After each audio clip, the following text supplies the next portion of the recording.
مفتی صاحب میرا چند دن پہلے نکاح ہوا، میرے ہسبینڈ نے مجھے بلاک کر دیا ہے، میں بہت پریشان ہوں، اس کا مجھے کوئی حل بتا دیں۔ یہ مسئلہ عموماً ہمیں دیکھنے کو ملتا ہے، میری ویڈیوز کے نیچے انسٹاگرام پر، یوٹیوب پر اکثر یہ سوال پوچھا جاتا ہے کہ اگر کسی شخص نے بلاک کر دیا ہو تو ان بلاک وہ کیسے کرے،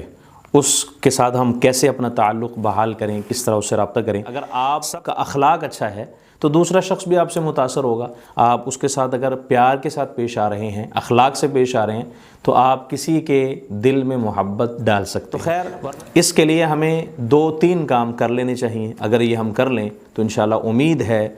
جس کے دل میں آپ کی نفرت ہے وہ نفرت دل سے نکل جائے گی، محبت پیدا ہوگی۔ آپ کو اگر بلاک کیا ہوا ہے تو آپ کو ان بلاک کر دیا جائے گا۔ سب سے پہلا عمل اس کے لیے ہمیں جو کرنا چاہیے، جو احادیث کی روشنی سے ہمیں ملتا ہے، اگر ایسی کوئی رکاوٹ آ جائے جس کا حل ہمیں نظر نہیں آ رہا، ایسا کوئی مسئلہ بن جائے جس سے ہمیں اذیت ہو رہی ہے، تکلیف ہو رہی ہے، پریشانی میں مبتلا ہو گئے ہیں اور ہمارے لیے بہت ساری مشکل پیدا ہو گئی ہے، تو پھر اس کے لیے حدیث پاک کی روشنی سے ہمیں یہ ملتا ہے، آپ وضو بنائیں، مصلی اٹھائیں، سر سجدے میں رکھ دیں، 2 رکعت صلاۃ الحاجت کی نیت سے پڑھ کر آپ اللہ سے مانگیں، یا اللہ یہ اگر میرے لیے بہتر ہے تو مجھے عطا فرما، اس کے دل میں میرے لیے جو نفرت پیدا ہو گئی ہے اس کو ختم فرما اور محبت کو داخل فرما۔ آپ اس ارادے سے، اس نیت سے صلاۃ الحاجت کے نفل پڑھ کر اللہ سے مانگیں۔ اور اس کے ساتھ ساتھ ایک عمل، ایک دعا کا ذکر ہمیں ملتا ہے جسے بہت ساری کتابوں کے اندر بھی لکھا گیا ہے، ہم نے اس کو پڑھا ہے۔ اگر اس دعا کو ہم کر لیتے ہیں تو یہ عمل بھی ہمارے لیے مفید ثابت ہو سکتا ہے۔ وہ دعا ہے،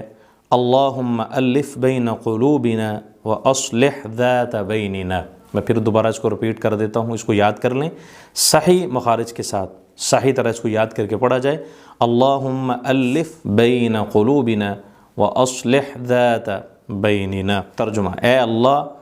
ہمارے دلوں میں محبت پیدا فرما اور ہمارے درمیان صلح فرما۔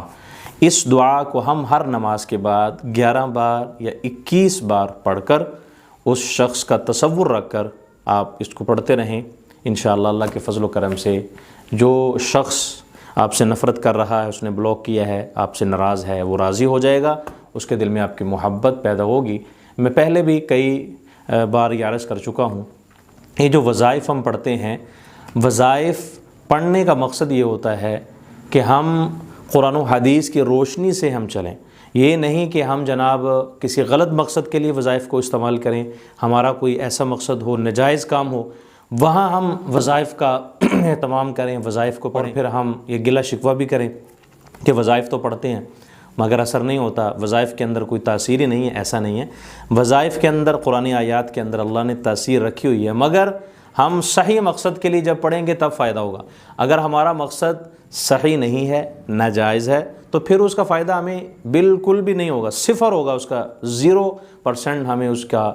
رزلٹ ملے گا۔ جب ہمارا مقصد صحیح ہوگا، درست ہوگا، تو پھر ہی ہمیں اس کے نتائج ملیں گے۔ تو ہم وظائف جو پڑھتے ہیں اس کے اندر نیت درست ہو، ہمارا مقصد جائز ہو،